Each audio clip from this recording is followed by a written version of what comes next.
Hello and welcome to PS4 O'Clock. My name's Leon Hurley and this week I'll be talking about our predictions and expectations for E3.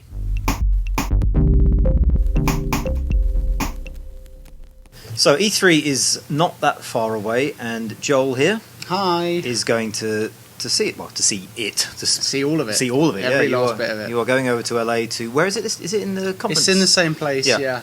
In the huge LA conference and centre. it's your first one, isn't it? It will be my first one. I'm slightly scared. Yeah, there are legends of E3 breaking even the strongest of wills. I know. So yeah, 2 weeks and a bit from now, I could be dead man walking. But it'll be exciting. Yeah. As far as E3s go, this one should be a bit of a blockbuster. Well, this is going to be probably the biggest E3 in a long time. The Sony conference. Yeah, absolutely, and the PS4 machine, which they have is, now told us we will see. Yeah, so that's obviously mega exciting. We were talking the other day. I was talking to Phil about the look of it, and people have been trying to piece together all the grills and the fans and stuff. And finally, is it the June the 10th? Yeah, the 10th. No more guesswork. We'll actually see the finished thing. Following closely off that in terms of hugeness is obviously all the games. A lot of games. Spoken about Second Son, obviously, is people are quite excited about that. Killzone, I think, is their sort of one of the bigger. Yeah, Killzone looks great, and it looks like it's sort of further on than a lot of other games. You know, we've seen quite a lot of it already. We've interviewed the devs, and it looks like that's going to be pretty sexy as far as the launch lineup goes. And hopefully, it's going to be more gameplay. Well, I mean, I've been promised hands-on with stuff, so I'd imagine if there's anything that's going to be hands-on, it will be things that we've seen gameplay of. So things like Killzone, maybe Watch Dogs, things we've actually seen in motion.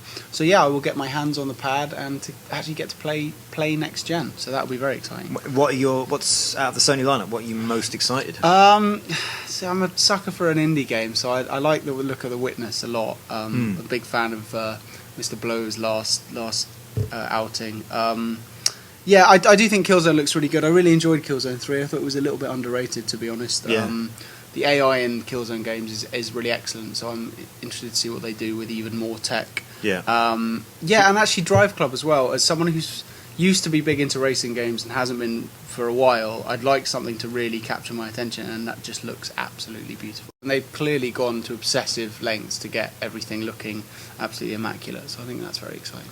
And you mentioned indie games. I think that's probably one of the things I'm most excited about, to see what they bring up on stage. We've seen a lot of indie games being signed up for PS3, but I'm hoping to see the same interestingness with things like Hotline Miami, Lone Survivor, all those kind of weird and wonderful games being matched on PS4. Hopefully, new IPs. We know Thomas Alone's developer Mike Bithell is basically working on a PS4 game, so there could be some new and interesting stuff, and that's, I think, going to be the most interesting, because it will be the things you won't expect. So it'll be small, cheap, creative games. Yeah, absolutely. I think this is obviously going to be a huge push for Sony, the indie games. The fact that, although we don't know the details yet, there's talk of being able to self-publish things, without going through all the hoop jumping that people have to go through nowadays to get the games on the store. That would be massive, huge barrier to entry taken away right there.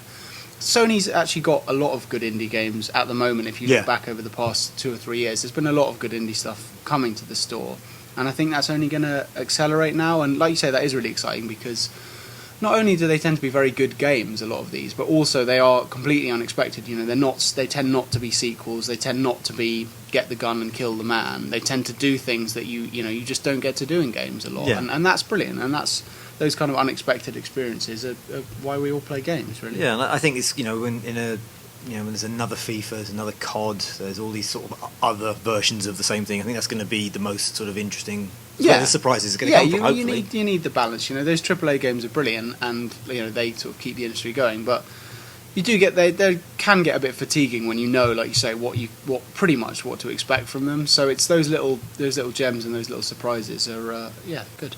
This year is also going to have to be the last chance for The Last Guardian. I can see you getting sad just as I mentioned the name. Last Guardian Saloon, If it doesn't turn up this year, it's got to be over. That's what I think. I was talking about this earlier. I think it might come back. I really do, and that probably is hope more than anything talking. But I think we'll see it at the Sony conference as a PlayStation 4 game. That's what I think. Yeah, because this is one of the sort of industry sources that's been sort of quoted a few times, said it's been rebooted or restarted several times, and the last time was as an Orbis game was the quote. So it seems like they keep restarting it, and last time they just jumped onto the PS4, and they did it with Shadow of the Colossus, because that's No, sorry, Ico. That started off as a PS1 game. Yeah. And then they rebooted it as a PS2 game. So they're a team that's A, known for taking bloody ages, and B, jumping platform because they've taken bloody ages. Well, but very few games, even games that come out and are really good, generate as much discussion as The Last Guardian has, especially games that we've seen that little of, so it's quite incredible. So they can look at the level of interest that's there and know that even if they showed like a 5-second clip of like a massive bird cat feather thing, people would absolutely go mad on it. So I think... Yeah. I honestly think they'll show something. It might not be very much, but I think we will see the re-emergence of The Last Guardian. If we don't, it's gone. That's it. It's over. Okay, so we're moving on to other companies. You've got quite the schedule there. What's in that kind of packed calendar? What's your highlights then? Well, it's interesting because obviously there's some things that people are going to be revealing which they haven't told us explicitly what they are yet, or where they have, we can't say it yet. So I mean, I'll be seeing quite a lot of the big publishers, but not necessarily knowing exactly what I'm going to be seeing. That I mean, one thing I know I'm going to be seeing, which I'm very excited about, is Thief.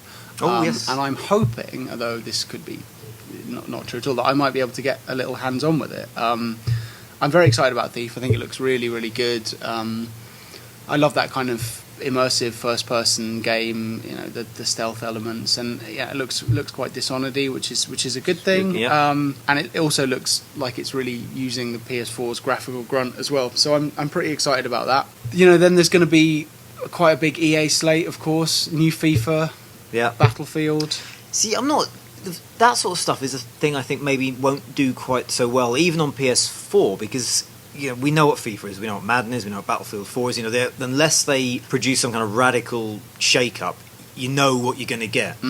That's true. Whereas something like Thief, for example, that is, okay, it's a reboot of a classic old series, but it's been gone long enough that they've got the space and the freedom to make something new, essentially. True, but FIFA is still a very good game, and it sells enough copies to buy the moon every year. They're obviously going to be great games. They're obviously going to sell a lot, but it's going to be, I think, the exciting thing at E3 is going to be the unknown stuff. It's going to be the indie games. It's going to be Thieves. It's going to be Watch Dogs. It's going to be all the things where you're not quite sure. Yeah, and this is the thing. I mean, the Monday the 10th is when we have all the conferences. So we have the EA conference, the Ubisoft conference, and the Sony conference, and then the show opens the next day. So by sort of midnight on the Monday, I'll know what I'm going to be seeing over the next 3 days, and then that's when it's going to get really exciting. Yeah, and there's going to be hopefully a few sort of rumours being cleared up, where there's things like Mirror's Edge 2 has been appearing on a few retail listings. Come out today in full force. Yeah, so that's... I mean, we've had reason to believe for a long while that it's coming. But there was the Swedish dev, and he said it's common knowledge amongst the Swedish dev scene that Mirror's Edge 2 has been in development for quite some time. Right, well there you go.